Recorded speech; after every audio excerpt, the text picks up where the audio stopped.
You will spend a third of your entire life on one single product. More time than you'll spend in your car. More time than you'll spend on your phone. More time than you'll spend looking at your own family.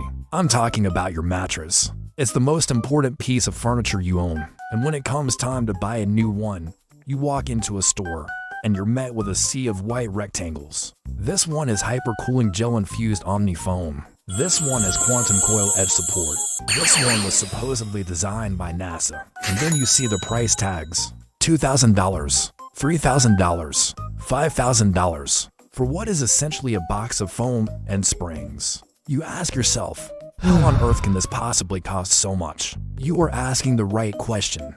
Because what if I told you that $3,000 mattress, the one with all the fancy marketing terms, costs about $300 to actually make? Today, we are pulling back the covers on the mattress industry.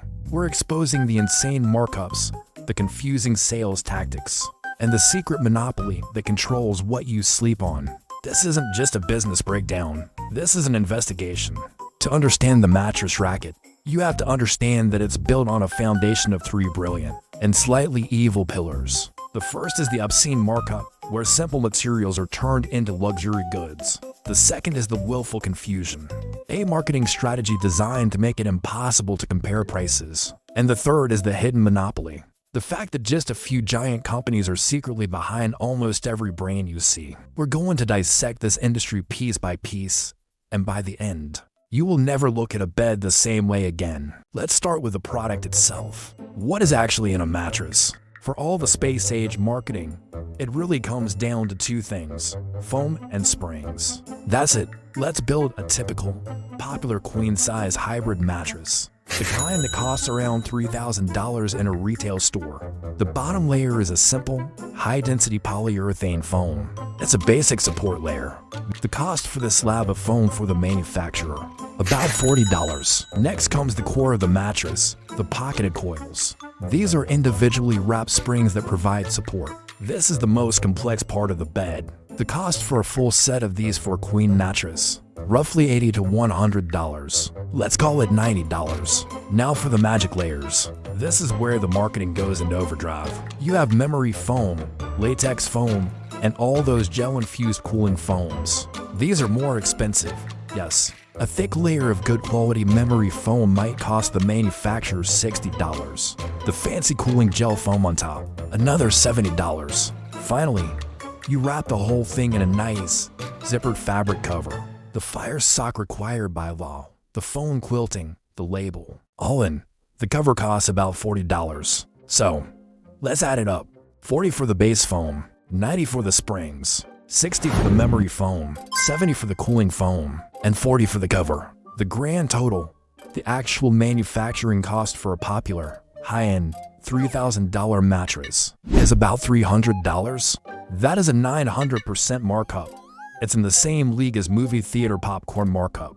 But a bucket of popcorn doesn't cost you 3 months' rent. So where does all that extra money go? You think shipping. It's a giant, heavy box. And yes, shipping is a cost. But it's not what you think.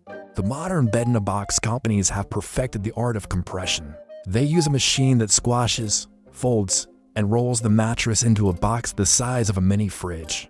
The cost to ship the box directly to a customer, about $50 to $70. So that's not it. The real answer, the reason for that insane markup, lies in the second pillar, willful confusion. The mattress industry is a masterclass in making it impossible for a consumer to do a simple price comparison. Think about it. When you buy a TV, you can look up the Samsung Model QN9OC, and you can see the price at Best Buy, on Amazon, on Walmart. You can compare and find the best deal. You cannot do this with mattresses. The big brand Sealy, Serta, Simmons will make the exact same mattress, but give it a different name and a slightly different fabric pattern for every single retail store. The Sealy Posturepedic Summer Rose at Mattress Firm is the exact same bed as the Sealy Posturepedic Metallark at a local furniture store. But because they have different names, you can't price match. You are trapped inside the store you're in. This creates a system where the salesperson has all the power. They can start at a ridiculously high price and offer you a special deal, a manager's discount, or a holiday sale, making you feel like you're getting a bargain. when in reality, you're still paying an 800% markup, and the marketing terms are designed to justify the price. Hypercooling gel is just regular foam infused with a gel that might feel cool to the touch for about 10 minutes before your body heat overwhelms it.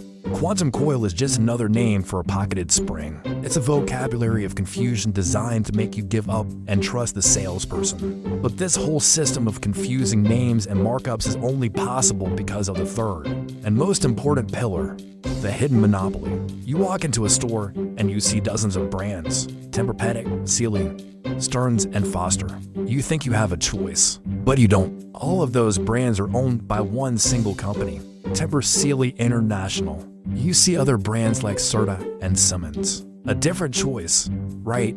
No, both are owned by a single parent company. What about the bed-in-a-box brands? Nectar, Dream Cloud, Awara, Sina, all owned by the same company, Resident Home. The American mattress industry is not a thriving marketplace of competition. It's an oligopoly. A small handful of giant corporations control almost the entire market. They create dozens of sub-brands to give you the illusion of choice. But in reality, they can keep prices artificially high because there is no real, widespread competition to drive them down. This is how the system works in tandem. The monopoly allows for artificial pricing. The willful confusion prevents you from comparing those prices, and the obscene markup is the final result. So, what's the solution? How do you escape the mattress matrix? The truth is, the rise of direct-to-consumer bed-in-a-box companies has been the single biggest disruption to this old model. By cutting out the middleman, the retail store, and the salesperson's commission, they can sell a mattress that costs $300 to make for a more reasonable $1,000. The key is to ignore the marketing. Look at the raw materials. How many inches of foam? What type of foam? How many coils? A $1,000 mattress from a reputable online brand often has the exact same quality of materials inside it as a $3,000 mattress from a traditional retail store. You're just not paying for their giant showroom and their TV commercials. So, the next time you're shopping for a mattress, remember what you're really looking at. It's not a piece of space-age technology. It's a box of foam and springs wrapped in a brilliant business model of confusion and control. You're not just choosing a bed. You're navigating a carefully designed system. But now, you know the secrets. The mattress industry is a fascinating case study in marketing over substance. But what about a business where the product itself is almost worthless, but the brand is so powerful it creates a value of tens of thousands of dollars out of thin air? Because next week, we are finally diving deep into the world of Rolex and the absurd economics of the luxury watch industry. Now, I want to hear from you. What is the most confusing or frustrating purchase you've ever had to make? Let me know your story in the comments below, and subscribe so you don't miss our deep dive into the world's most famous luxury brand. Thanks for watching.